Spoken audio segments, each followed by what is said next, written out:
Olá, na última aula nós falamos um pouquinho aqui sobre alguns fatores que promovem o adoecimento de igrejas.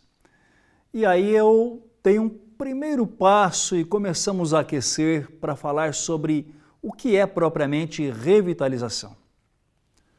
Muito bem, vale lembrar aqui e considerar que revitalização não tem a ver com repaginar, não tem a ver com fazer um upgrade na sua igreja, não tem a ver com simplesmente inovar. Mas o que vem a ser revitalização? E aí eu creio que a gente possa pensar em revitalização partindo da palavra vitalidade. Vitalidade é sinônimo de vida, de energia, de vigor, entusiasmo, ânimo e daí por diante. O engraçado é perceber o quanto que na vida não é incomum nós mesmos, enquanto seres humanos, ao longo da nossa caminhada, perdermos a nossa vitalidade. Por que perdemos a nossa vitalidade? A vitalidade às vezes é perdida por causa do adoecimento, é óbvio. Mas como a vitalidade ela é recuperada? Fazendo esse paralelo, eu quero pensar um pouquinho com você dentro da realidade da própria igreja, então. E para a gente pensar nisso, eu quero convidar você a olharmos para o cenário de Éfeso, uma das igrejas talvez mais importantes do Novo Testamento. Quando nós olhamos para Éfeso, nós temos uma realidade singular, uma igreja expressiva dentro do Novo Testamento, iniciada, plantada com uma paixão enorme. Uma igreja que fez uma tremenda diferença no seu tempo. E aqui é que eu creio que estejam alguns pontos curiosos para pensarmos. Porque Éfeso era uma cidade que na realidade se apresentava como uma verdadeira potência comercial. Havia um porto em Éfeso que contribuía para que houvesse toda uma movimentação econômica na cidade.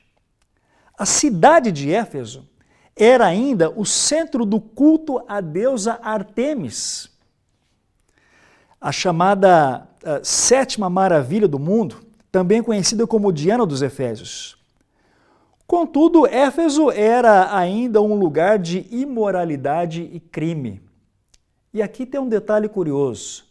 Quando as pessoas cometiam seus crimes, ainda que fossem atrozes, bastava com que elas se escondessem dentro do templo em um local específico e elas não poderiam ser condenadas ou julgadas. Uma quarta característica de Éfeso é que Éfeso era também famosa por ser o centro mundial de superstição.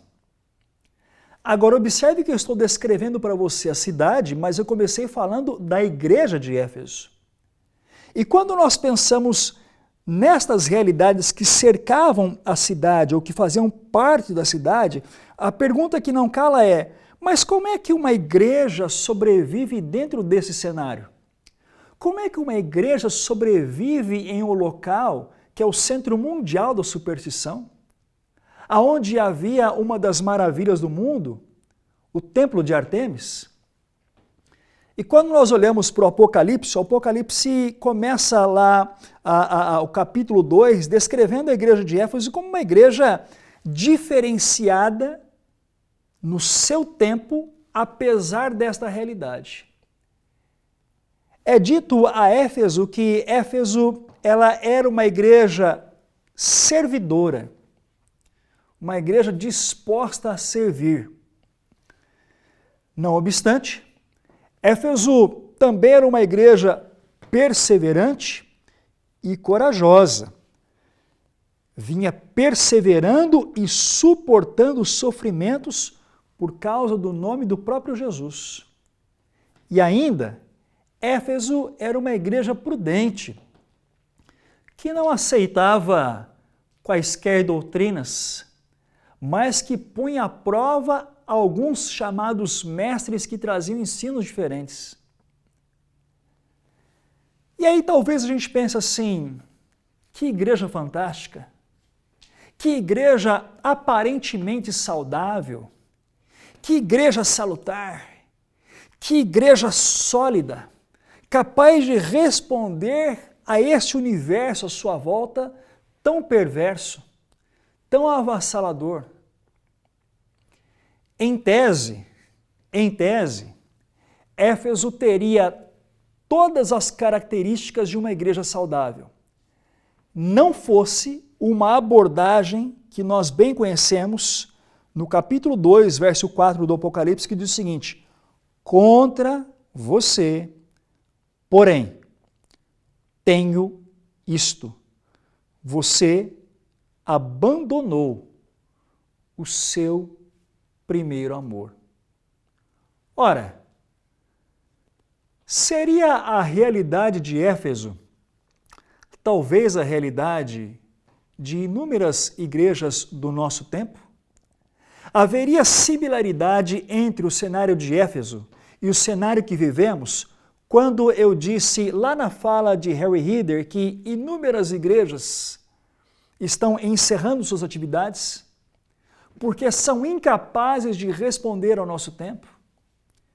Perceba, Éfeso não foi incapaz de responder ao seu tempo, mas um fator crucial prejudicou a sua realidade. E que fator foi esse? Abandonou o seu primeiro amor. Na verdade, Éfeso viveu o que inúmeras das nossas igrejas vivem.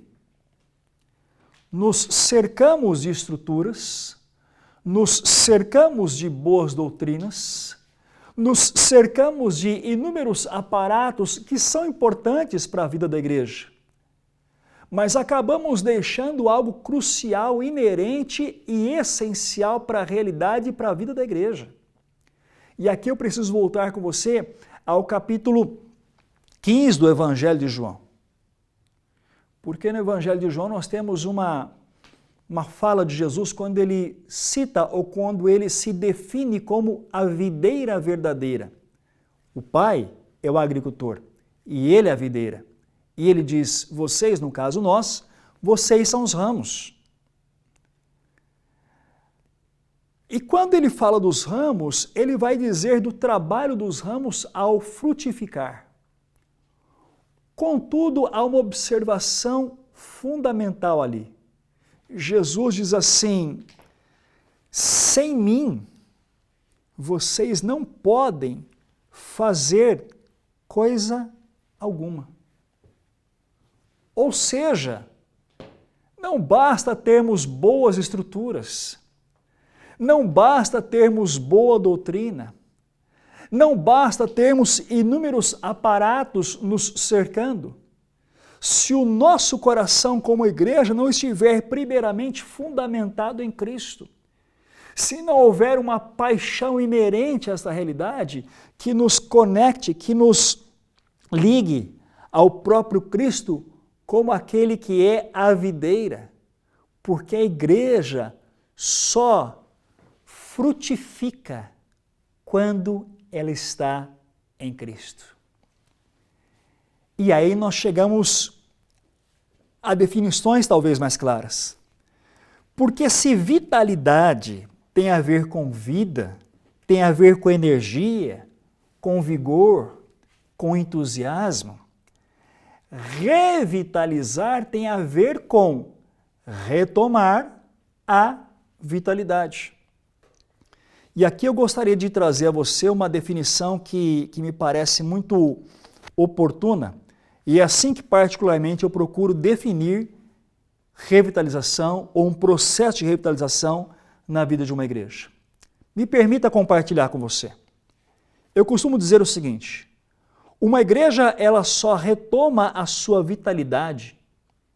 Uma igreja só retoma a sua vitalidade quando ela se anima com o reino de Deus. Quando ela compreende ser parte deste reino, desempenhando então um importante papel na sua cidade ou ainda no seu bairro. De que maneira? Anunciando o Evangelho e fazendo discípulos. Uma igreja só retoma sua vitalidade quando ela se anima com o reino, ela entende que ela é parte desse reino, entende o seu papel e percebe que esse papel é anunciar o rei do reino aonde ela está e fazer discípulos onde ela vive. Percebe que há uma grande distinção? Não se trata de simplesmente repaginar. Não se trata de simplesmente mudar um pouquinho a cara da igreja, mas tem a ver com animar-se, encantar-se, permitir-se ser totalmente contagiado com a vida do reino de Deus aqui na terra. Na próxima aula nós vamos continuar falando um pouquinho mais sobre este assunto.